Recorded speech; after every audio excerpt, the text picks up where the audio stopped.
This is our very first webcast here at Buddy Brew. It's fabulous coffee located in Tampa, Florida, on Albany and Kennedy. And I just want for everybody who's watching, listening to know, we got a lot of people in the background here, that the idea is to really promote open government, accessible government. I want people to have an opportunity to ask me questions. I've even got folks here who are prepared to answer some of the more difficult and challenging questions. We've got some real challenging questions. But the idea is to get you engaged in government. And we know that if we're going to make government work, if we're going to make our nation work, we've got to, whether you're an elected official, whether you're a business person, you got to have access to information, you got to be able to talk and engage people, and that's what we're doing here today. So I'm excited to be here, and I'm excited to have the man whose business we're going to be visiting every week, drinking the very best coffee. Right now I got my Buddy Brew coffee. I need a Buddy Brew mug. We're going to get you a mug. I'll buy one. Yeah, nothing free, so I'm going to buy one. But we're going to get a mug here, and I just want to introduce Dave Ward, who is the owner of Buddy Brew. Oh, thank you, Mark. I appreciate it. This is such a great opportunity to host the next step in getting the information out about local government. Here at Buddy Brew Coffee, we're all about fresh roasted coffee. We're a roaster first and foremost, and have been roasting behind the scenes now for a few years. So what we decided to do is open a retail front to really get our message out there, to say that fresh roasted coffee rocks. So what we do is we feature 2 to 4 different beans from around the world every day, brewed up just right. I think I'm drinking Ethiopian. What have I got? Ethiopian Longberry Harar horse. Known for its blueberryness. It's awesome. It's awesome. So anyway, it's $2 a cup, bottomless, and we also offer our coffees by the bag for $12. So we're happy to host this thing. This is great. Well, I'm a big coffee drinker, and I'm also one who really loves public policy. And the folks that are here, in fact, are all people who really are interested in what's going on in their country. And there's so many issues, at the national level and the state level, and then here at the local level that we got to deal with. That to be able to come and have a good cup of coffee, but also to talk politics. And so I'm hoping that over time, those of you who are watching this, to the right of your screen, you can look over there and you can see where there's some questions that are being posted. Go ahead and ask your questions. I'll do my very best to answer the questions while we're doing the show. If we can't answer the questions when we're doing the show, what we'll do is get back to you, afterwards. Because what I'm finding now is that folks that used to email my office with a question about what's going on at the local level are now coming to my Facebook page or following me on Twitter, and I can respond instantly. And what we're trying to get it's fantastic. And what I want is our department heads and the folks that work at county government, and I want to see this happen at state level and really up to the federal level. Government officials need to be accessible and held accountable, and they need to know that people are watching everything we do. We operate in the sunshine, and so we need to be able to respond quickly when someone asks a question. And my hope is that at the county, you're going to start to see the county workers recognizing that we have to serve clients who can call us up and say, hey, what's going on? From why wasn't my trash collected to why are my rates going up? What are you guys doing with all the money?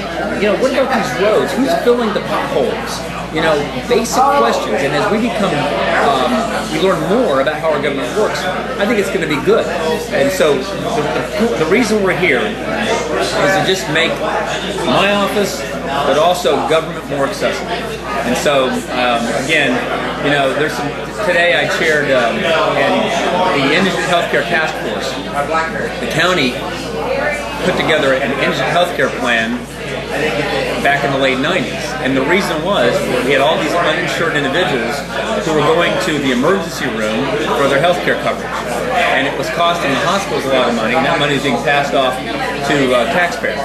And so the county put together an indigent plan, which has been fairly effective. Well, now you've got the federal government bringing forward a highly controversial national health care plan, which is going to cost a significant amount of money.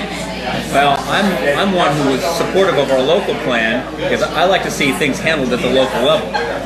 But we're watching closely what's happening at the federal government, and if they move forward with this plan, and there's a challenge at the state level, and they're challenging the ability of the federal government to mandate to every citizen that they must do something.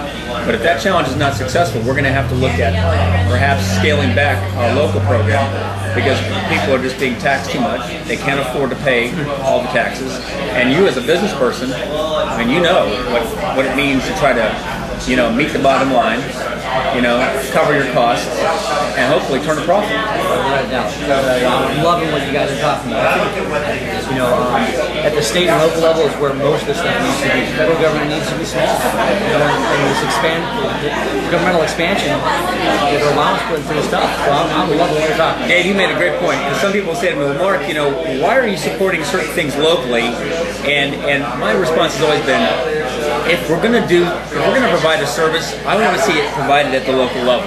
Because when it's done right, well, you can pat the guy on the back. But if it's not done right, you know who that person is, who's responsible, and you can hold them accountable, as we've done with certain department heads, and as we're doing even with our county administrator. We say, look, we're going to hold you accountable. We're going to bring in somebody who can do the job. And so there are a lot of things that we're doing here at the county.